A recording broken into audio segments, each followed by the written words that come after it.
Easter, everyone. So, as of yesterday, Thursday, I printed up a full copy of the 25-page opinion of the Muskogee Nation Supreme Court. The opinion of the 5 that did not recuse themselves, which means, and that includes Miko George Thompson. Miko George Thompson of Hickory Ground is actually one of those who did not recuse himself. So he voted yes on the Freedmen. I'll get into that in a minute.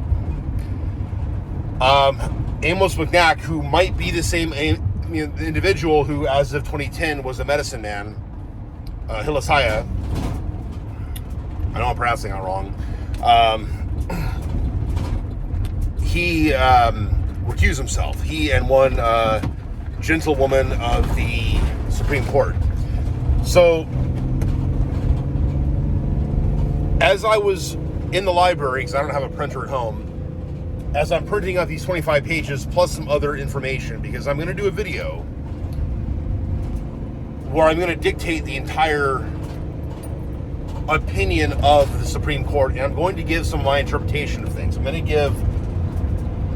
to point some things out, because I read about maybe half of it, and my son just wouldn't let me finish reading the rest of it. 6-year-olds can be that way. But I was reading that the night after the decision was made, and yesterday, the day after, as I'm printing it up, as I'm waiting for my stuff to print up, I look at Facebook, and sure enough, Principal Chief David Hill, within 30 minutes of that time, had just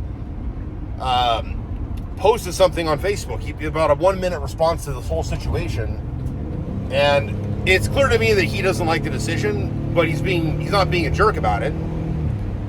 But he is saying there's been a lot of people in the tribe that are upset, and there's a lot of people that are for the decision, but there's been a lot of hurtful things said on both sides. That we need to not, that as Muskogee people, we need to not get emotional about things.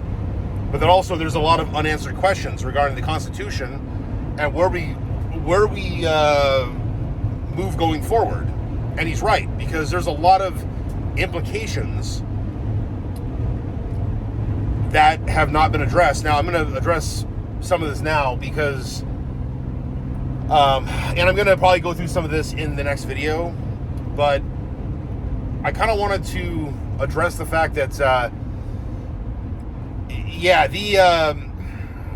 the open-endedness of the citizenship allowances in the Treaty of 1866 is very telling. And unfortunately, this decision, and honestly, the attitude of the Creek Freedmen band, and now apparently the Supreme Court, seems to almost make it feel like legally our tribe didn't exist until 1866. I know that certain individuals have kind of, in Muskogee media and Eli Grayson and the likes, have basically kind of made very similar opinions that pretty much it all starts in 1866, like almost as if we weren't even a tribe before that.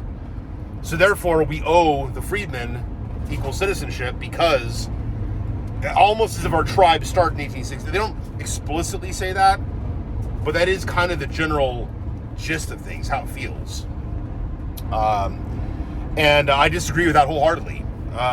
We've been a country longer than the United States. We were a nation before we got kicked out of our homeland. Our homeland, okay? Not the freedmen's homeland. Not the white man's homeland. Our homeland. We were kicked off of our land, okay? We, the indigenous people, have been kicked off of our land, and we were deported to Oklahoma. And yes, we did have slaves with us, so there is the whole issue of that. But, and that's where the freedmen come from. And it's a complex issue, but we existed long before, and we as a people should be able to decide who our citizens are. That's my opinion. I feel like our Constitution is valid, but now it's becoming invalid. And the side effect is this. So that the freedmen now have these special right to go back and trace their lineage back to 1866 to prove connection with the Muskogee Nation. Do the by-blood citizens have that right? What about the by-blood individuals who are descendants of the post-removal era Creeks in what was Indian Territory, now Oklahoma.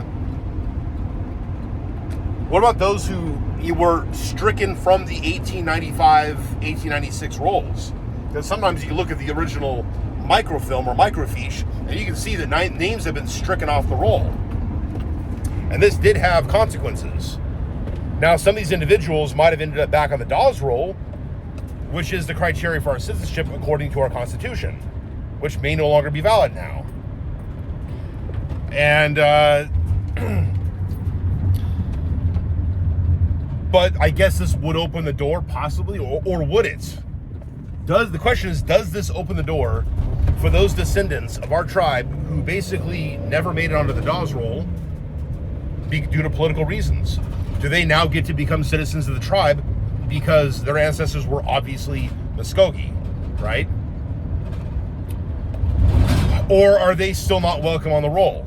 Okay, so like I said, the Dawes has had plenty of issues that have needed to be amended, or rather, our requirements for citizenship, our criteria for citizenship has needed to be amended. I don't think the Dawes was ever or should ever have been the end-all be-all of documents proving that we're citizens. There's too many $5 Indians that made their way into the Cherokee rolls, and some that probably made into our rolls as well. And they should all be booted out. But here's the problem with that.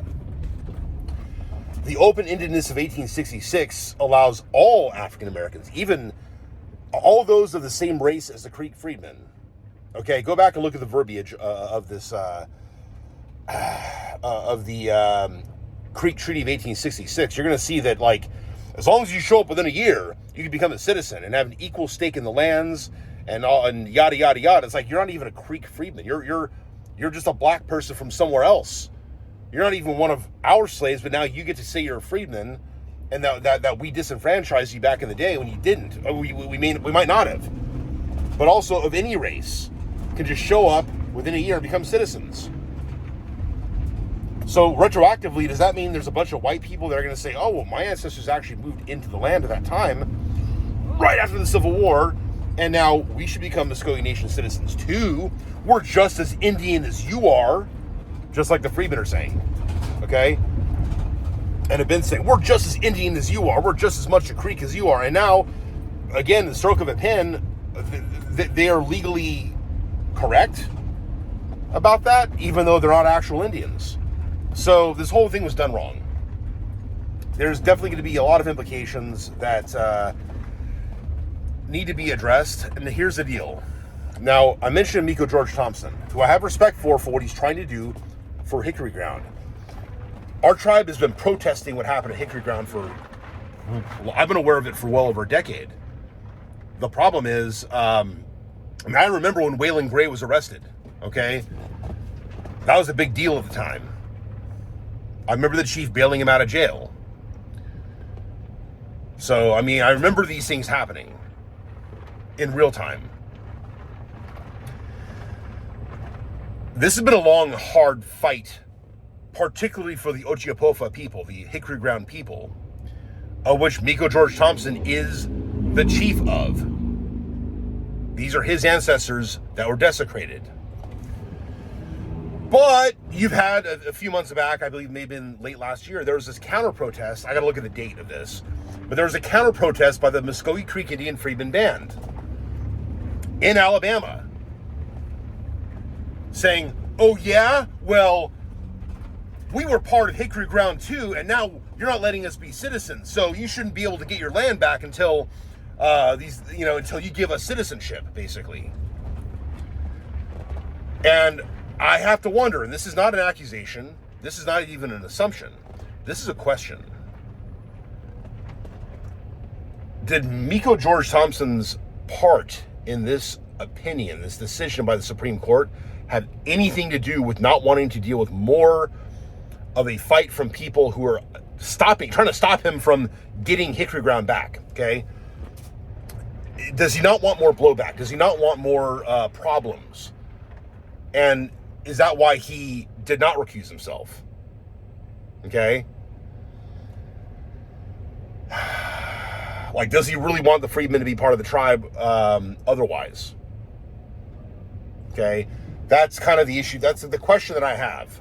It's not an accusation. It's not an assumption, but I legitimately have to wonder that when I know for a fact that the Freedmen Band went to Alabama and were protesting the Free Hickory Ground movement.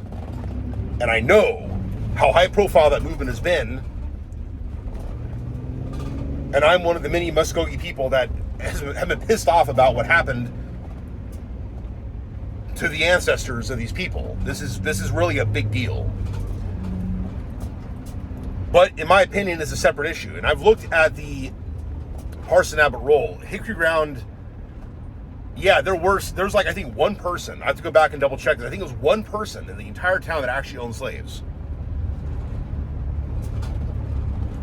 And so, and here's the thing. How many of those slaves have known descendants in the tribe? How many of them maybe ran away, or maybe, I don't know, died on the Trail of Tears? Maybe didn't die. Maybe they, who knows where they went? Are they actually, do we have verifiable people from the Freedmen Band that know for a fact that their ancestors were at Hickory Ground in 1832 on the Parson Abbott roll? Like the only names listed on that roll are the heads of household. So it becomes complex in that sense to even prove that your ancestors were slaves to the Ochi-Opofa people. Okay, like it's hard to even verify that. But they're going to push it anyway. They're going to push the narrative, and they're going to push it and push it and push it, and try to subvert the legitimate efforts of Hickory Ground to get back to its burial site and to put the honor dead back where they belong. Okay? So these are questions that I have. I don't know if Miguel George Thompson and his part had, I'm not even sure how much his opinion had to do with it. All I can say is this. Based upon Principal Chief David Hill's video yesterday, I'm pretty confident he did not like the decision. Okay? I don't think he was involved in any kind of backdoor deals to make this happen. It's obvious that he's been trying to stop it and to stay the decision of Judge Mauser and to get special justices and all this other stuff he's trying to do to make sure that the Freedmen Band couldn't force their way into the tribe. And I appreciate his video from yesterday. I do appreciate that. However, I mean, he's right. There's a lot of implications going on here.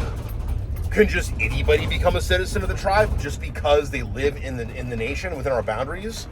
Are they just as much Muskogee as the rest of us who have actual blood, whose ancestors actually had our land stolen by the U.S. people?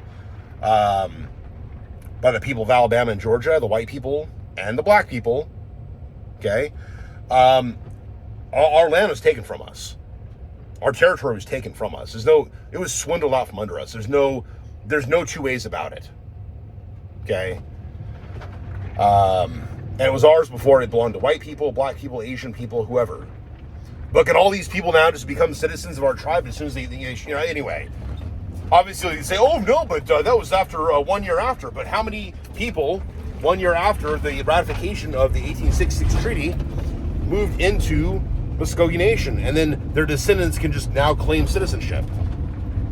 With zero Creek Freedmen ancestry, zero African ancestry, just happening to be of whatever race, and they get to be brought in now. Like what are the long-term implications of this? And how far back do we go? And here's the thing. I mean, are we still going to say, okay, if you're a by-blood citizen, do you have to like go back to the Dawes rule? Can you go back earlier? Anyway, a lot is unanswered. It's a mess. So I'll keep you guys updated on the next video and moving forward. But I just wanted to give you guys a quick video on this, 14-minute video, because I wanted you guys to be able to kind of get some perspective here before I go read the 25-page document to you guys and give you guys my interpretation. Anyway, I'll talk to y'all later. Thanks for watching, Mado, and I'm Chichatlis.